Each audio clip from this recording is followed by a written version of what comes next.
చాలామంది ఇప్పుడు మీరు చూస్తున్నారు. మీరు ఒక సిద్ధాంతం కోసం లోపలికి వెళ్లారు, పని చేశారు, బయటకొచ్చారు.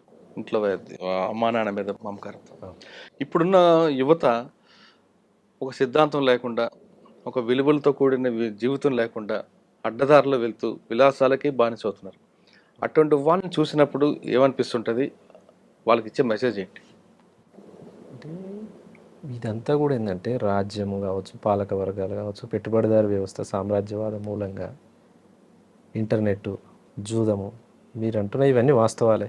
యువత చెడు మార్గం వైపు పోతున్నది. కానీ దీని సన్మార్గంలో నడపాల్సినటువంటి మెసేజ్ అనేది రాకపోవడం మూలంగా జరుగుతుంది. అంటే ఆ మెసేజ్ ఎవరివ్వాలి? రాజ్యమే ఇవ్వాలంటారా? లేదు కన్న తల్లిదండ్రులు ఇవ్వాలా? గురువు ఇవ్వాలా? సమాజం కన్నా ఇవ్వాలా? తల్లిదండ్రులు ఇవ్వాలి, గురువులు ఇవ్వాలి, సమాజం కూడా ఇవ్వాలి. ముఖ్యంగా ప్రభుత్వాలదే బాధ్యత. మాదక ద్రవ్యాలు కావచ్చు, డ్రగ్స్ కావచ్చు, మందు కావచ్చు, ఇది విచ్చలవిడిగా ఇవాళ గ్రామాలల్లో విలయ తాండవం ఉన్నది. గ్రామాలల్లో, మారుమూల గ్రామాలల్లో 7th 6th చదివే పిల్లలు కూడా గంజాయికి అలవాటు అవుతారు. అవును. దీనికి ఎవరు అడ్డుకట్టేయాలి? ప్రభుత్వాలే ముందు జాగ్రత్త చర్యలు తీసుకొని దాన్ని అడ్డుకట్టేసినప్పుడే సాధ్యమవుతుంది. నువ్వు నేను మన ఇద్దరం అనుకుంటే జరిగేది కాదు కదా. ఎందుకు ప్రభుత్వం ఎందుకు తీసుకోవాలి? తల్లిదండ్రుల బాధ్యత లేదా? తల్లిదండ్రులు కూడా బాధ్యతే.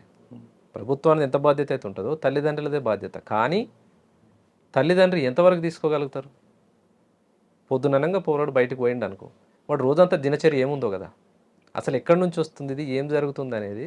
అంటే సమాజానికి బాధ్యత ఉంది, తల్లిదండ్రికి బాధ్యత ఉంది, అంతకన్నా ఎక్కువ స్థాయిలో ప్రభుత్వాల బాధ్యత ఉంది. అంటే అదొకటే కాకుండా ఉమ్మడి కుటుంబ వ్యవస్థ రద్దయిపోవడం, నాశనం అవ్వడం కూడా దీనికి ప్రధానంగా కానుకోవచ్చా?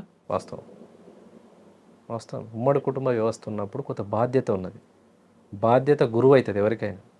అవి లేవు. పక్కింట్లో ఏం జరిగినా ఇవాళ యువతల ఇంటోడు పట్టించుకునే పరిస్థితి లేదు. రైట్.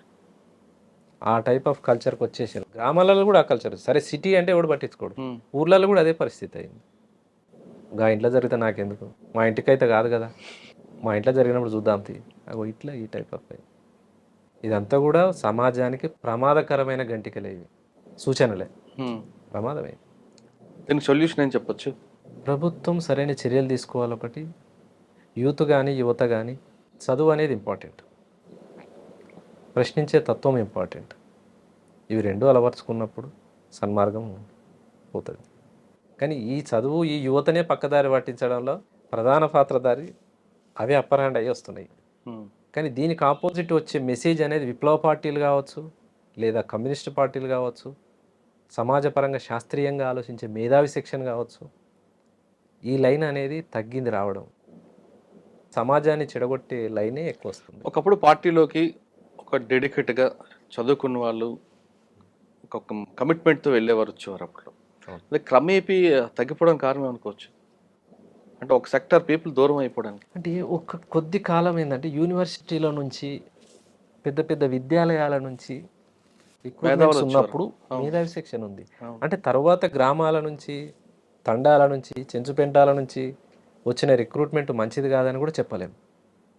యూనివర్సిటీల కంటే వచ్చిన వాళ్ళ కంటే కూడా కమిట్మెంట్గా పనిచేసిన వాళ్ళు చెంచుపెంటాల నుంచి వచ్చిన వాళ్ళు ఉన్నారు. అంతే కదా. అంతే. గ్రామాల నుంచి వచ్చిన వాళ్ళు కూడా అంతకన్నా ఎక్కువగా పనిచేసారు, అంతకన్నా ఎక్కువ మూమెంట్ తీసుకున్నారు. అయితే నిర్బంధం మూలంగా ఏమైందంటే పార్టీ సెట్ బ్యాక్ కావడం, నగరాలలో సెట్ బ్యాక్ అయ్యి గ్రామాలలో నుంచి రిక్రూట్మెంట్ అనేది వచ్చింది. అట్లా కొంత విద్యావంతులు తగ్గిరు పార్టీలు అనేది వాస్తవమే. కానీ గ్రామీణ ప్రాంతాల్లో కుల సంఘాలు ఎక్కువ అవ్వడం వల్ల పార్టీ వైపు ఆదరణ తగ్గిందనేది కూడా వార్తుంది. కొంతమేర, పూర్తి కదని చెప్పలేము, కొంతమేర ఈ కుల సంఘాలు కూడా కొంత పార్టీని నష్టం చేసినాయి. ఉమ్మడి కుటుంబ వ్యవస్థ పూర్తిగా రద్దవడమే ఇప్పుడున్న యువత చెడు మార్గన ప్రధాన కారణం అంటున్నారు సుభాష్. ఆయన చెప్తున్నట్లుగా గతంలో భావజాలంతో లోపలికి వెళ్ళి పేద ప్రజల కోసం నిరంతరం కృషి చేసిన ఆయన బయటకు వచ్చిన తర్వాత కొంతమంది మాజీల్లా కాకుండా ఆయన జనజీవన సంస్థలో సామాన్య జీవితం గడుపుతున్నాడు. ఇప్పటికైనా సరే చాలామంది యువకులు విలాసవంత జీవితాలకి అలవాటు పడకుండా ఒక కమిట్మెంట్తో చేస్తే ఒక సమాజం మంచి సమాజం అయిపోయి వెళ్తుంది, లేదా ఇది ప్రమాదానికి ప్రధాన కారణం కావచ్చు అంటూ సుభాష్ చెప్తున్నారు. ఇది వారం సుభాష్తో ఎక్స్క్లూజివ్ ఇంటర్వ్యూ. వచ్చే వారం మరొక బలి కలుద్దాం. అంతవరకు నమస్తే.